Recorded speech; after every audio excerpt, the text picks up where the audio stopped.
Hello everyone, this is Amit Goswami, quantum physicist, consciousness researcher, and quantum activist. Today, I want to talk about an age-old scientific question, well, age-old meaning few hundred years old anyway, of what is life. If you read biology books, you will be shocked to find that they explain life as sort of bunch of functions. But that leaves open the question of what happens when life disappears, like death. We have a living cell and the living cell dies. What's the difference? The functioning has stopped, but the molecules are exactly the same. No difference. This is the part that the biologists cannot explain. What is the explanation? The explanation obviously has to come from a much more general philosophy. So in medicine, we are gradually shifting from what the medical doctor Paul Drouin says, pro-materialist worldview to a pro-consciousness worldview. This shift is brought about by quantum physics. This is why a quantum physicist like me is talking about it with such confidence, because we can answer this question. Biologists can't. Biologists work within just the space-time reality, one level. In one level reality, you cannot explain this question because you are always stuck. What's the difference between the situation of life and death? It's an operational definition, but it doesn't work to explain why it is that in a live cell you have these functions. What's the difference? In quantum physics, consciousness is the ground of being, and objects, material objects, are possibilities of consciousness to choose from. And this is the crucial thing. Once you have done that, you have two levels to operate from. You realize that there is a domain of potentiality, which is another name for consciousness, where the domain possibility waves exist. And then there is the domain of actuality. What happens when consciousness chooses. So, this too has a circularity built into it.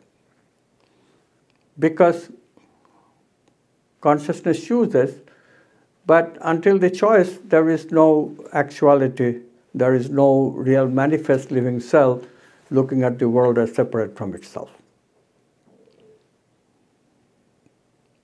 In other words, the distinction is not produced. We must have a distinction between life and its environment.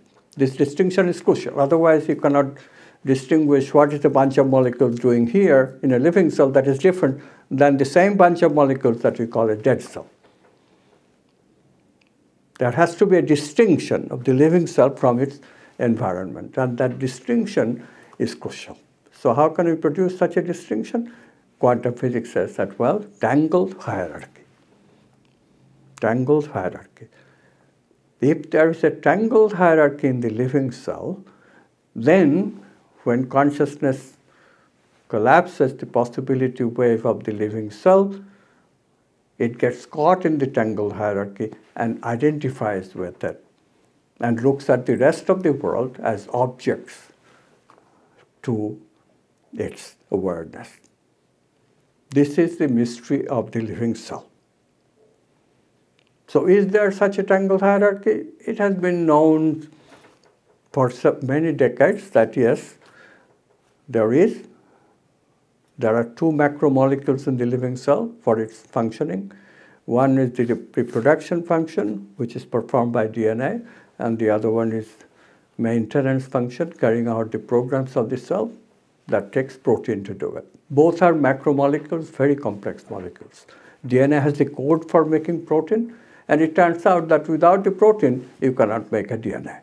So how the living cell is produced from scratch is a total mystery until you start thinking about two-level reality, consciousness doing it, that kind of thing. So you need two-level reality to understand life. And how is the separateness created between life and environment? When consciousness collapses the possibility wave of the cell into the actuality of the cell. In the process, consciousness identifies with the cell in the tangle hierarchy of the cell. And this is the crucial point. Is there a tangle hierarchy? Yes, DNA and protein are the tangle hierarchical duo. So in this case, you are getting a very fundamental theorem in addition. If this is true, then it takes consciousness to make the first living cell. You are never going to produce living matter in the laboratory. Life comes from life. And more people experiment with living things, we find that this is a general rule. Life comes from life. Life can never come from non-life. Now get that through your belief system.